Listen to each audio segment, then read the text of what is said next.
வெளிமாநில பதிவெண் கொண்ட ஆம்னி பேருந்துகளுக்கு அவகாசம் நீட்டிக்கப்படவில்லை என்றும் தமிழ்நாடு பதிவு எண் இல்லாமல் ஓடும் ஆம்னி பேருந்துகள் சிறைப்பிடிக்கப்படும் என்றும் போக்குவரத்து ஆணையரகம் அறிவித்துள்ளது.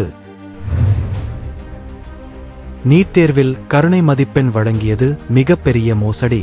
உச்சநீதிமன்றம் எந்த இடத்திலும் கருணை மதிப்பெண் வழங்க வேண்டும் என தீர்ப்பு அளிக்கவில்லை. சட்டப்படிப்புக்கான நுழைவுத் தேர்வு தொடர்பான தீர்ப்பை நீட்க்கு பயன்படுத்துவது சரியில்லை என்று அமைச்சர் மா. சுப்பிரமணியன் தெரிவித்துள்ளார்.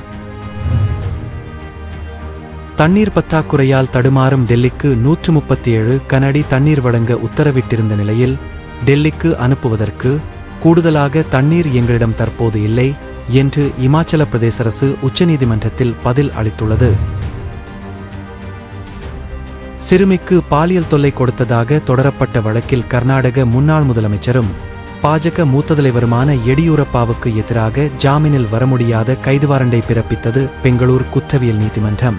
தற்போது டெல்லியில் உள்ள எடியூரப்பா பெங்களூரு திரும்பினால் கைதாக வாய்ப்பு. தெகிடி, மேயாதமான் உள்ளிட்ட படங்களில் நடித்த நடிகர் பிரதீப் விஜயன் சென்னை பாலவாக்கத்தில் உள்ள அவரது வீட்டில் சடலமாக மீட்கப்பட்டுள்ளார். குவைத் தீ விபத்தில் பாதிக்கப்பட்ட தமிழர்களின் விவரத்தை பெற்று உடனே மருத்துவ உதவிகளை செய்ய வேண்டும் என்று அயலகத் தமிழர் நலத்துறைக்கு முதலமைச்சர் மு. க. ஸ்டாலின் உத்தரவு.